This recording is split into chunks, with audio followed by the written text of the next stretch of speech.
ask this pigeon. It's just a quick one after yesterday's result. Pigeon, do you still back Amorim? Nope. Yeah. I'm not sure what to make of the guy really, because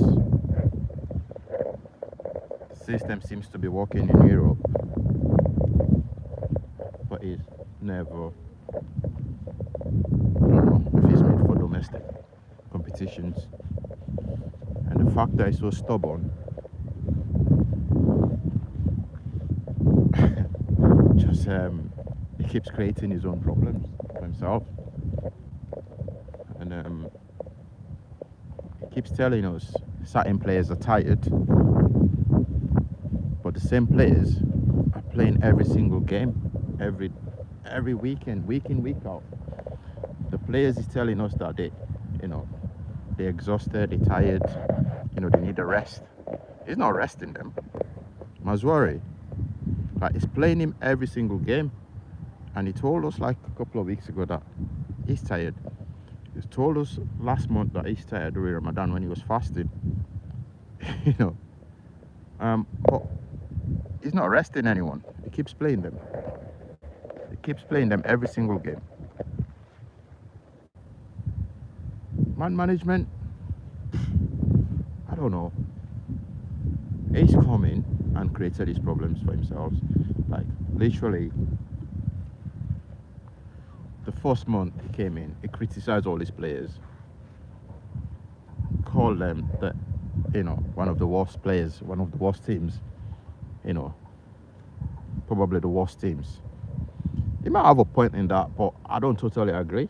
I don't completely agree with having the worst players at United, because these players, they're not bad players. I'm one of them that believe that our players are not bad players. It's like, remember when I was listening to Scott McTominay a few weeks ago where he said he felt misprofiled at United. His time at United, he felt like the coaches or whatever couldn't find his position. They knew him from a child, somebody that he knew from academy, and he couldn't profile him correctly. And I do feel like something like that is happening with Kobe Mainoo as well. He's been misprofiled completely. Like,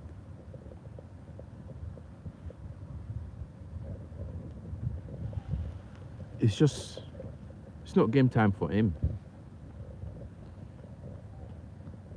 We have a player like that, but we decided to sign Ugarte for 60 million. Oh, all right, we need competition in the team. But Kobe has been misprofiled so badly that he gets 5-10 minutes of each game. He's a young lad, he's fit, he's healthy. He's been misprofiled so bad that his time at United is becoming really probably one of those players that want to leave, to be honest. Because he could start any team.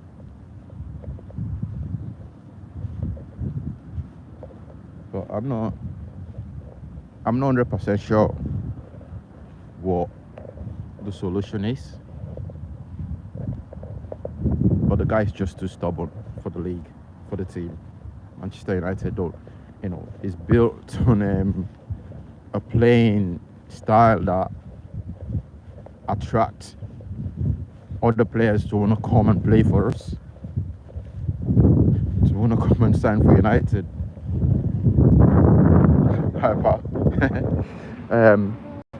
The current playing style,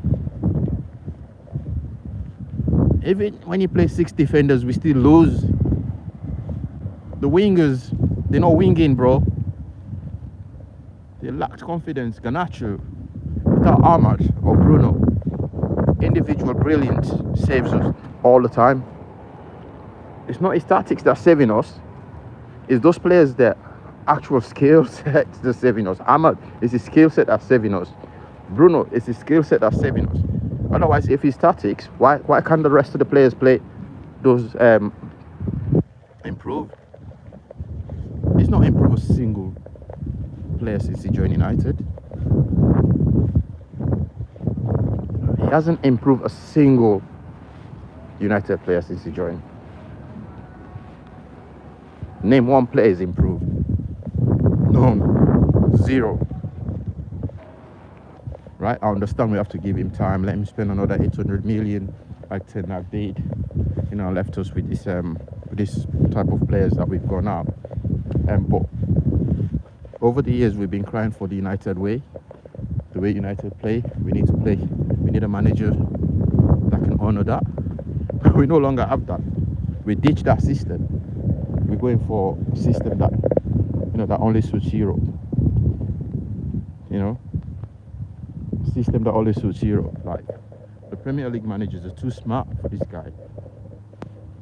Every single game, they're too smart for him. He can't keep up with the guys. It's the physicality. You know, I'm not saying our players are weak, but there's no technical players in the on the pitch when he selects his team, apart from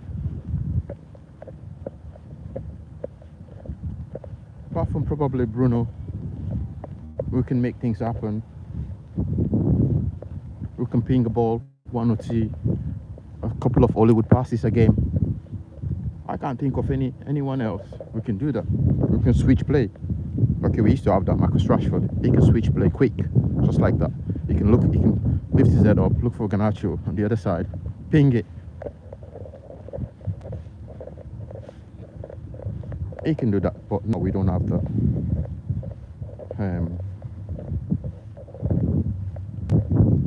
Garnacho's not even the finished article, you know. But again, we keep saying they're young players, they're 19. But look at Yamal, Barcelona is a different class. I know, once in a lifetime generational thing for players like that to come. But Garnacho could have been that. But it's not been happening since this manager joined. It's not been happy, so it's not showed any of his potential that it showed previously under other managers. Who are we gonna sign? Just because we're gonna sign 4 players, 5 players next season doesn't guarantee that this manager can still succeed, or anyone. You know, it could go either way. Because those caliber of players they're trying to sign, they're excelling in other leagues, but the Premier League is a different ball game. And the fact that he's not able to coach so-called bad players and turn them into good players, that's the part for me that doesn't sit right with me. He's not capable of coaching bad players and turn them into something, make them into something. Please tell me, anyone that's managed anything in life, if you've managed your kids, right? If you can't manage your kids' bad behaviors, right, maybe you should check yourself. And something that you get paid to do, you should be able to coach these players, right? Let them buy into your system straight up, make them what you want them, because they're all new to you. You can say they're not my players, they know this, they know that, but you know, that's that is, you can look at other managers at other clubs who are currently succeeding with players that know their players. They've not signed a single player in the league, but they're winning games. But this guy, we keep making excuses for him. This is like, I can't think of past and present managers, the worst manager in the league by far, by a country mile. He's the worst manager, Amorim. Right?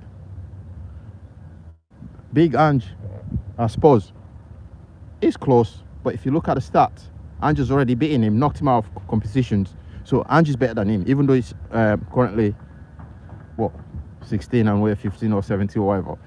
But Ange is still better than him, because head-to-head, Ange has got head against him. So we're going to have to wait and see in the Europa League, because I still think, because we play in an English team, there's a chance we could lose that Europa League. But because his system suits Europe so much that hopefully we don't get English refs or British refs and VAR officials, that might just help us.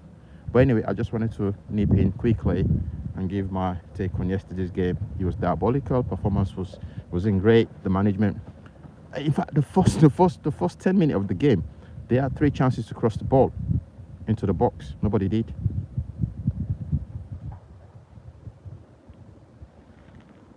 None of them crossed the ball into the box. 3 chances they had, and I can't explain that. Why? Is that the coach's fault then, or is that the team, or is that the players? If it's the players, then if you can't tell the players to cross the ball, or you've told them they're not listening, then mate, they don't like you. They're not buying into your, what you're trying to sell them. They won't buy into that at all. So forget it. Let the players play. You need to gain their respect. But he's coming, criticize them, call them all type of names. He needs a good PR, a good PR team. Let him know how to speak about people. And yesterday he did try to criticize the players, but he came back straight to himself. Like, oh, I'm talking about myself. No, you're not talking about yourself. You're talking about the actual players. And he's playing this thing where he's saying, well, if things don't change next season, blah, blah, blah, by this time next season, maybe we should look at another man. I know what you're doing. That's psychological. Trying to make you look like, people to feel sorry for you. Yeah, I feel sorry for the guy because they shouldn't have signed him midway through the season. They should have waited at least till the end of the season and then bring him in. He might be a good manager, and Portuguese league is different to this league, but we've also had Portuguese managers that are doing well in this league.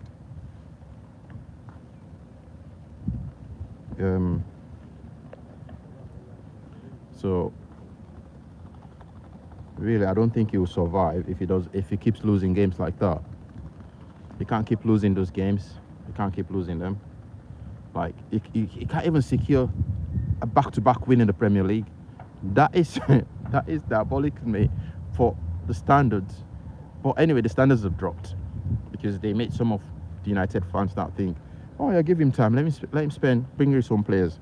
He's not going to bring 11 players or 12 players all together. He's going to still have to keep those same players. He's got some of them on there in the team. And he's still going to have to coach these players to make them what he wants them. Why can't he do it now?